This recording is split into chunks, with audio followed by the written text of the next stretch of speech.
술자리에서 사람 본성이 드러난다. 이런 말 많이 들어보셨죠? 사람은 취했을 때 진심이 나온다. 술김에 하는 말이 진짜 속마음이다. 그렇게들 이야기합니다. 그런데 정말 그럴까요? 실제로 보면 오히려 반대인 경우가 더 많습니다. 술 마시면 평소보다 더 웃고, 평소보다 더 친절하고, 평소엔 안 하던 말도 술김에 한다면서 미안하다, 고맙다, 이런 말 쉽게 합니다. 그런데 다음 날 깨면 기억 안 난다고 하죠. 술은 본성을 드러내는 게 아니라 오히려 가면을 하나 더 씌우는 경우가 많습니다. 진짜 본성은 술 없이도 충분히 드러납니다. 아니, 오히려 술 없을 때 더 정확하게 보입니다. 밥 한 끼 먹을 때, 계산대 앞에 섰을 때, 누군가 작은 부탁 하나 했을 때, 그 순간 그 사람의 진짜 모습이 나옵니다. 말로는 얼마든지 포장할 수 있지만 행동은 거짓말을 못합니다. 특히 일상에서 아무렇지 않게 지나가는 그 순간들이 본성을 가장 정직하게 보여줍니다. 우리는 그동안 너무 큰 사건, 특별한 순간에만 집중했는지도 모릅니다. 사실 사람은 평범한 순간에 가장 솔직해지는데 말이죠. 오늘은 그 순간들을 하나하나 짚어보려고 합니다. 술자리보다 훨씬 정확하게 그 사람의 본심을 읽어내는 방법들을 말입니다. 이 영상이 도움이 되셨다면 구독과 좋아요 눌러주세요. 여러분의 관계가 조금 더 편해지는데 작은 도움이 되고 싶습니다. 그럼 지금부터 시작하겠습니다. 첫 번째 사례. 저 사람은 늘 그래요. 동네 카페에서 친구 몇 명이 점심 메뉴를 정하고 있습니다. 오늘 뭐 먹을까? 누군가 국밥 어때? 하면 바로 나 국밥 별로야 합니다. 그럼 칼국수는 어떤데? 하면 또 칼국수는 좀 이러면서 고개를 저어요. 그럼 뭐 먹고 싶은데? 물어보면 아무거나 그럽니다. 그러다가 결국 본인이 먹고 싶은 메뉴 하나 툭 던지고는 여기 어때? 하면서 먼저 발걸음을 옮겨버리면 다른 사람들은 그냥 따라갑니다. 매번 이런 식이에요. 처음엔 저 사람 입맛이 까다로운가 보다 생각하지만 시간이 지나면 알게 됩니다. 이건 취향 문제가 아니라는 거요. 코넬대 식품심리학 연구팀이 2018년 진행한 연구를 보면 음식 선택 과정에서 자신의 의견을 강하게 관철시키려는 사람일수록 일상생활에서도 통제욕이 높게 나타났습니다. 연구진은 약 1200명을 대상으로 6개월간 이런 상황을 추적했는데 본인 취향을 우선시하며 타인의 제안을 3회 이상 거부한 그룹은 그렇지 않은 그룹보다 관계 만족도가 34% 낮았습니다. 특히 60대 이상에서 더욱 뚜렷하게 나타났는데 식사 메뉴 결정권을 독점하려는 성향이 강할수록 배우자 및 자녀와의 갈등 빈도가 주 평균 2.7회 더 많았습니다. 메뉴 하나 정할 때마다 본인 의견만 내세우는 모습이 반복되면 다른 상황에서도 비슷하게 움직이는 경우가 많아요. 어디 갈지 정할 때도, 무엇을 할지 결정할 때도, 언제 만날지 약속 잡을 때도 본인 기준이 먼저 나오는 일이 잦습니다. 상대방이 뭘 원하는지 묻기보다는 본인이 원하는 걸 먼저 말하고 그쪽으로 자연스럽게 흐름을 만들어가는 거죠. 이게 한두 번이면 그냥 넘어갈 수 있는데 계속 쌓이면 관계 전체가 한쪽으로 기울어지는 일이 생깁니다. 처음엔 쟤는 취향이 확실한가 보다 생각했는데 시간이 지나고 보면 취향이 아니라 반복이었던 경우가 많아요. 본인 중심으로 생각하는 게 자연스러워진 사람들은 상대방이 불편해도 잘 모르는 일이 있습니다. 오히려 불편하다는 신호를 주면 나 원래 이래? 별일 아니잖아. 이렇게 넘어가기도 하죠. 음식 하나 정하는 자리가 작아 보이지만 그 안에서 반복되는 흐름은 다른 곳에서도 비슷하게 나타나는 경우가 많습니다. 혹시 지금 비슷한 경험이 떠오르시나요? 프랑스 철학자 몽테뉴는 이렇게 말했습니다. 사소한 일에서 신중하지 못한 사람은 큰 일에서도 신뢰할 수 없다. 음식 하나 정하는 일이 작아 보여도 그 안에서 상대를 배려하지 못하는 흐름은 큰 결정에서도 비슷하게 반복되는 경우가 있어요. 작은 선택에서 자기 위주로만 생각하는 흐름은 시간이 지나도 크게 바뀌지 않는 일이 많습니다. 만약 지금 주변에 매번 본인 입맛만 고집하는 사람이 있다면 그 관계를 다시 돌아보셔도 괜찮습니다. 당신이 참고 맞춰주는 게 당연한 건 아니에요. 밥 한 끼 먹을 때마다 불편하다면 그 불편함을 계속 안고 갈 이유는 없습니다. 조금씩 거리를 두셔도 괜찮습니다.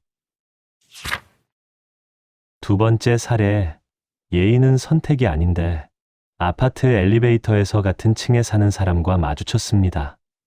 안녕하세요. 인사를 건네니까 밝게 웃으며 대답합니다. 네, 요즘 날씨 좋죠? 몇 마디 나누다가 1층에 내렸는데 그때 경비실 앞을 지나가게 됐어요. 그 사람이 경비원한테 말을 겁니다. 택배 왔으면 전화 좀 해줘요. 아까 그 부드러운 목소리가 아닙니다. 퉁명스럽고 차가워요.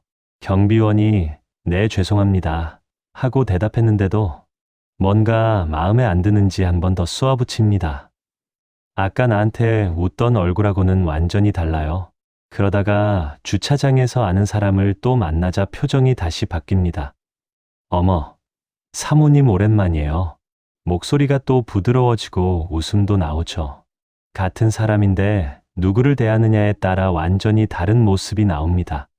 한국고용정보원이 2019년 발표한 조사에 따르면 상사에게는 공손하지만 동료나 아랫사람에게는 반말과 명령조를 쓰는 사람이 전체 응답자의 40%를 넘었습니다. 같은 조사에서 아랫사람에게 함부로 대하는 사람과 함께 일한 동료들의 신뢰도는 10점 만점에 평균 3점대에 그쳤습니다. 말투 하나가 관계를 가르는 기준이 되는 경우가 생각보다 많다는 뜻입니다. 경비원, 배달 오신 분, 청소하시는 분들한테 함부로 대하는 모습이 반복되면 그게 그 사람의 기본 태도인 경우가 많아요. 저 사람들은 원래 그렇게 대해도 돼. 이런 생각이 깔려 있는 거죠. 누구한테나 똑같이 예의 바르게 대하는 게 아니라 상대방을 보고 말투를 바꾸는 겁니다. 나한테 필요한 사람, 나보다 위에 있다고 생각하는 사람한테는 친절하지만 그렇지 않은 사람한테는 그럴 필요를 못 느끼는 거예요. 이게 한두 번 실수로 나온 태도가 아니라 계속 반복되면 그건 그 사람이 사람을 대하는 기본 방식입니다. 지금은 나한테 친절하지만 내가 도움이 안 되는 상황이 오면 태도가 바뀔 수도 있어요. 지금 나한테 웃는 얼굴이 진짜 얼굴이 아닐 수 있다는 겁니다. 아래 사람 대하는 태도를 보면 그 사람의 다른 면이 보이는 경우가 많습니다.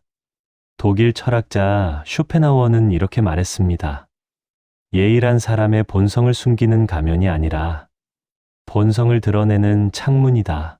위 사람한테만 예의 바르고 아래 사람한테는 함부로 대하는 모습은 그 사람의 진짜 본성을 보여주는 창문인 경우가 많아요. 예의는 선택이 아니라 기본인데 그걸 상대에 따라 바꾸는 사람은 관계에서도 같은 방식으로 움직이는 일이 많습니다. 만약 지금 주변에 약한 사람한테 함부로 대하는 사람이 있다면 그 사람과의 관계를 다시 생각해 보셔도 됩니다. 나한테 지금 잘해주는 게 진심인지 아니면 필요해서 그런 건지 구분할 필요가 있어요. 사람은 누구에게나 똑같이 대할 때 비로소 믿을 만합니다. 위아래를 나누는 사람과는 조금씩 선을 그으셔도 괜찮습니다. 세 번째, 항상 뒷걸음질 치는 사람. 친구들과 카페에서 차를 마시며 이야기를 나누다가 슬슬 자리를 정리할 시간이 됐습니다.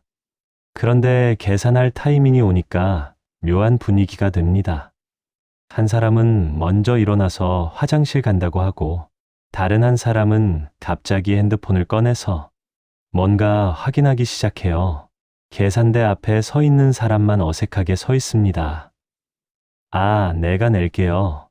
그렇게 말하면 다들, 그래? 고마워 하면서 가볍게 받아들이죠. 다음에 만나도 비슷합니다. 계산 시간이 오면 또 누군가 자리를 뜨거나 딴청을 피우고 결국 같은 사람이 내는 경우가 반복돼요. 다음엔 내가 살게 이런 말은 하는데 다음이 와도 똑같은 패턴입니다. 뇌과학자들이 설명하길 사람의 뇌는 같은 금액이라도 얻는 것보다 잃는 것에 2.5배 더 민감하게 반응한다고 합니다. 돈을 내야 하는 상황이 오면 뇌의 편도체가 활성화되면서 불편한 감정이 생기는데 이 반응이 강한 사람일수록 계산 순간을 회피하려는 행동이 자동으로 나타납니다. 특히 이 회피 반응이 습관화되면 본인도 의식하지 못한 채 계산 타이밍마다 자리를 뜨거나 시선을 돌리는 패턴이 반복되는 경우가 많습니다.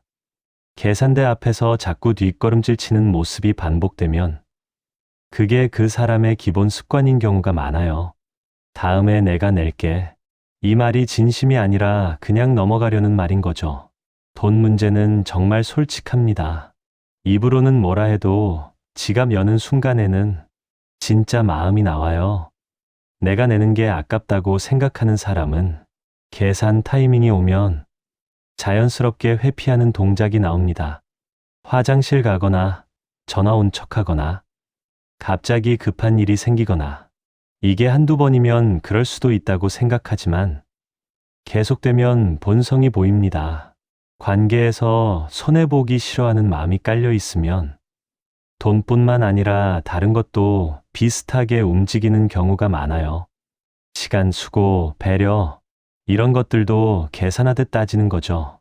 내가 이만큼 했으니까 너도 이만큼 해야지. 이런 마음이 깔려 있으면 관계가 자꾸 무거워집니다. 혹시 지금 생각나는 사람이 있으신가요? 한국 속담에 이런 말이 있습니다. 돈 한 푼 아끼려다 정 한 말 잃는다. 작은 돈을 아끼려고 매번 회피하다 보면 결국 관계 자체가 멀어지는 경우가 많아요. 돈 앞에서 인색한 모습이 반복되면 사람들은 그걸 기억합니다. 계산대 앞에서의 태도는 그 사람이 관계를 어떻게 생각하는지를 보여주는 경우가 많습니다. 만약 지금 주변에 늘 계산할 때만 되면 사라지는 사람이 있다면 그 관계를 다시 생각해 보셔도 됩니다. 당신만 계속 내는 게 당연한 건 아니에요. 관계는 주고받는 것인데 한쪽만 계속 주면 언젠가 지치게 됩니다. 그 사람과의 만남이 부담스럽다면 조금씩 거리를 두셔도 괜찮습니다. 네 번째 사례, 이런 사람 없을 것 같죠? 동네 식당에서 저녁을 먹고 있었어요. 옆 테이블 사람이 국을 엎질렀습니다. 뜨거운 국물이 테이블에 쏟아지고 바닥까지 흘러내렸어요. 직원이 황급히 달려와서 괜찮으세요? 물어봅니다. 그런데 그 사람 입에서 나온 첫 마디가 이거였어요. 국그릇을 왜 이렇게 뜨겁게 내놔요? 제게 미안하다는 말은 없습니다. 국그릇이 너무 뜨거워서 그랬잖아요. 계속 변명이 이어지죠. 직원은 죄송합니다 하면서 닦아내고 그 사람은 불편한 표정으로 앉아 있습니다. 본인이 엎질렀는데 책임은 다른 데로 돌리는 겁니다. 다른 날 길을 잘못 들어서 약속 시간에 늦은 사람이 있었어요. 미안, 내비가 이상하게 안내해서. 요즘 내비가 왜 이래? 본인이 미리 출발하지 않은 건 말하지 않습니다. 실수를 했을 때 어떤 반응이 나오는지를 보면 평소에 그 사람이 어떤 식으로 생각하는지 알 수 있는 경우가 많아요. 실수는 누구나 합니다. 중요한 건 실수 자체가 아니라 실수 후에 어떻게 반응하느냐입니다. 미안합니다 한마디가 먼저 나오는 사람이 있고 그건 내가 아니라 변명부터 나오는 사람이 있어요. 변명이 먼저 나오는 사람은 본인 잘못을 인정하는 게 불편한 겁니다. 잘못을 인정하면 뭔가 지는 것 같고 자존심이 상하는 것 같은 거죠. 그래서 자동으로 이유를 찾고 남 탓을 하게 됩니다. 국그릇이 뜨거워서, 내비가 잘못 안내해서, 날씨가 안 좋아서, 사람이 많아서, 이유는 늘 바깥에 있습니다. 이게 반복되면 주변 사람들이 지칩니다. 실수를 같이 수습하고 넘어가면 되는데, 매번 변명 듣고 위로까지 해줘야 하니까요. 실수 후 태도는 그 사람이 관계에서 책임을 어떻게 생각하는지를 보여주는 경우가 많습니다. 프랑스 작가 로슈프코는 이렇게 말했습니다. 자신의 결점을 인정하는 것은 용기이지만 남의 탓으로 돌리는 것은 비겁함이다. 실수 앞에서 솔직하게 인정하는 사람은 다른 상황에서도 책임을 회피하지 않는 경우가 많아요. 반대로 실수할 때마다 변명부터 찾는 사람은 관계에서도 자기 몫을 피하려는 일이 잦습니다. 만약 지금 주변에 실수할 때마다 남 탓부터 하는 사람이 있다면 그 관계를 다시 생각해 보셔도 됩니다. 당신이 계속 이해해주고 감싸줄 이유는 없어요. 실수는 누구나 하지만 그걸 인정하지 않는 태도는 또 다른 문제입니다. 그 사람의 변명을 계속 들어줄 필요는 없습니다. 5째, 싫은 티가 나는 사람. 동네 슈퍼에서 카드를 안 가져와 현금을 내려는데 지갑에서 잔돈을 찾느라 시간이 걸립니다. 그때 뒤에 줄 선 사람이 한숨을 쉽니다. 에휴, 빨리 좀 합시다. 조금만 기다려주면 되는데 짜증부터 냅니다. 주인이 괜찮아요. 천천히 하세요 하는데도 뒤에서 계속 혀를 차요. 다른 날 아파트 단지 앞에서 무거운 쌀 포대를 들고 가는 할머니가 있었습니다. 힘들어서 중간에 내려놓고 쉬고 또 들고 가고를 반복해요. 바로 옆을 젊은 사람이 지나갑니다. 손에는 아무것도 안 들고 있어요. 할머니가 눈빛으로 뭔가 기대하는 것 같았는데 그 사람은 고개도 안 돌리고 그냥 지나쳐 갑니다. 얼마 후 할머니는 또 쌀 포대를 내려놓고 한참을 쉬었어요. 다른 사람이 와서 제가 들어드릴까요? 하고 나서야 집까지 갈 수 있었습니다. 처음 지나갔던 그 사람은 벤치에 앉아서 핸드폰만 보고 있었어요. 심리학에서 말하는 친사회적 행동을 보면 작은 도움 요청에 즉각 반응하는 사람은 타인의 불편함을 자신의 일처럼 느끼는 경향이 있습니다. 반대로 부탁을 들었을 때 왜 나한테 라는 생각이 먼저 드는 사람은 타인의 어려움과 자신을 분리해서 생각하는 습관이 있는 경우가 많습니다. 이런 반응은 단순히 성격이 아니라 오랜 시간 굳어진 태도의 결과입니다.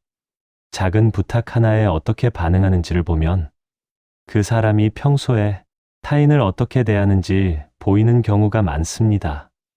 정말 바쁘거나 힘든 상황이면 미안한데 지금은 어려울 것 같아. 이렇게 말할 수 있습니다. 그런데 부탁 자체를 귀찮아하는 사람은 표정부터 달라요. 왜 나한테 시키지? 이런 생각이 얼굴에 나옵니다. 말로는 피곤해서라고 하지만 실제로는 그냥 하기 싫은 거죠. 조금만 시간 내면 되는 일도 안 하려는 겁니다. 작은 부탁도 안 들어주는 사람한테 큰 부탁은 할 수도 없습니다. 병원 같이 가줘. 잠깐만 기다려줘. 이거 좀 도와줘.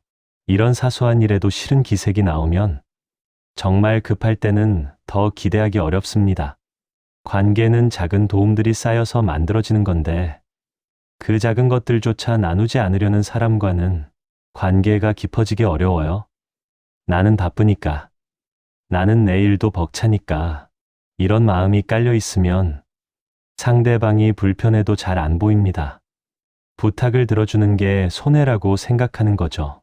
중국 속담에 이런 말이 있습니다. 작은 도움을 거절하는 사람은 큰 도움도 받지 못한다.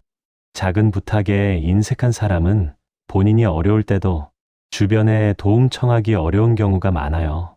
주고받는 게 없으면 관계가 쌓이지 않으니까요.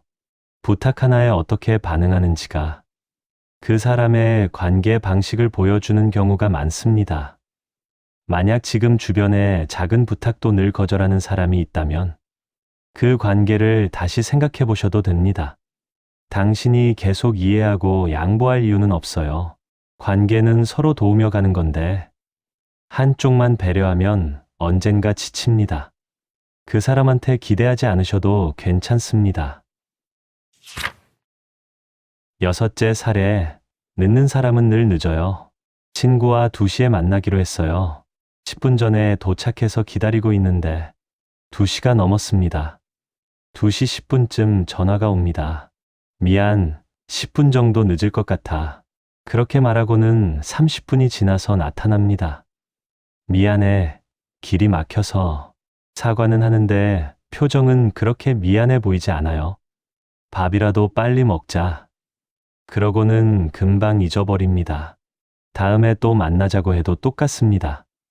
약속 시간에 나타나지 않고 전화해서 조금만 늦을게 하고 결국 한참 늦게 옵니다. 매번 이유는 다릅니다. 차가 막혀서, 일이 늦게 끝나서, 깜빡했어. 준비하다 보니까 시간 가는 줄 몰랐네. 이유는 많은데 결과는 똑같아요. 늘 늦습니다. 실제 일본 시간관리연구소가 2018년 발표한 시간 약속 이행률과 신뢰도 상관관계 조사를 보면 약속 시간을 3회 이상 지키지 않은 사람에 대한 신뢰도는 평균 47% 하락했습니다. 같은 조사에서 습관적으로 늦는 사람과의 관계 지속 의향을 묻는 질문에 62%가 관계를 줄이거나 끊고 싶다고 답했습니다. 시간 약속을 자꾸 어기는 모습이 반복되면 그건 그 사람이 상대방의 시간을 가볍게 생각한다는 신호인 경우가 많아요. 10분 정도야 뭐. 조금 늦는 건 괜찮지. 이런 생각이 깔려 있는 겁니다. 본인은 별일 아니라고 생각하지만 기다리는 사람 입장에서는 다릅니다. 10분, 20분, 30분 기다리면서 혹시 무슨 일 있나? 내가 시간 잘못 알았나? 이런 생각하며 서 있는 시간이 결코 짧지 않아요. 시간은 돈보다 중요합니다. 돈은 다시 벌 수 있지만 시간은 돌아오지 않으니까요. 그런데 습관적으로 늦는 사람은 상대방의 시간을 빼앗는다는 생각을 잘 못합니다. 나도 바빴어. 나도 어쩔 수 없었어. 이렇게 본인 사정만 생각하죠. 상대방이 먼저 와서 얼마나 기다렸을지, 그 시간 동안 뭘 할 수 있었을지는 생각하지 않습니다. 늦는 게 한두 번이면 이해할 수 있지만 계속 반복되면 그건 습관입니다. 시간 약속을 가볍게 보는 사람은 다른 약속도 비슷하게 대하는 경우가 많아요. 여러분은 이 말을 들어보셨나요? 시간을 지키지 않는 것은 타인의 생명을 훔치는 것과 같다. 독일의 유명한 철학자 칸트가 한 말입니다. 시간 약속을 어기는 일이 반복되면 그건 단순히 늦는 게 아니라 상대방을 존중하지 않는다는 의미인 경우가 많아요. 시간은 거짓말하지 않습니다. 만약 지금 주변에 약속 시간을 맨날 어기는 사람이 있다면 그 관계를 다시 생각해 보셔도 됩니다. 당신의 시간은 귀한 겁니다. 계속 기다려주는 게 당연한 게 아니에요. 늦는 사람한테 시간 맞춰주느라 지친다면 조금씩 거리를 두셔도 괜찮습니다. 사람의 본성은 술자리가 아니라 일상에서 드러납니다. 밥 한 끼 먹을 때, 계산대 앞에 섰을 때, 작은 부탁 하나 했을 때, 그 순간들이 진짜 모습을 보여줍니다. 말은 얼마든지 꾸밀 수 있지만 행동은 거짓말을 못합니다. 우리는 그동안 큰 사건, 특별한 순간에만 집중했는지도 모릅니다. 하지만 사람은 평범한 순간에 가장 솔직해집니다. 약한 사람을 대하는 태도, 실수했을 때 나오는 첫마디, 시간 약속을 지키는 습관, 이런 것들이 그 사람의 전부를 말해줍니다. 관계는 거창한 약속이 아니라 사소한 순간들이 쌓여서 만들어집니다. 매번 당신만 참고, 당신만 맞춰주고, 당신만 기다려주는 관계라면 그건 관계가 아닙니다. 한쪽이 일방적으로 견디는 겁니다. 당신의 불편함은 당신이 예민해서가 아닙니다. 상대방이 당신을 가볍게 대하고 있는 겁니다. 그 불편함을 계속 안고 갈 이유는 없어요. 조금씩 거리를 두셔도 괜찮습니다. 관계를 정리하는 게 냉정한 게 아니라 당신을 지키는 겁니다. 사람을 보는 눈은 특별한 능력이 아닙니다. 그냥 일상에서 반복되는 작은 신호들을 놓치지 않는 겁니다. 우리 모두 조금씩 더 편안한 관계를 만들어갈 수 있으면 좋겠습니다. 이 영상이 공감되거나 도움이 되셨다면 구독, 좋아요 부탁드립니다.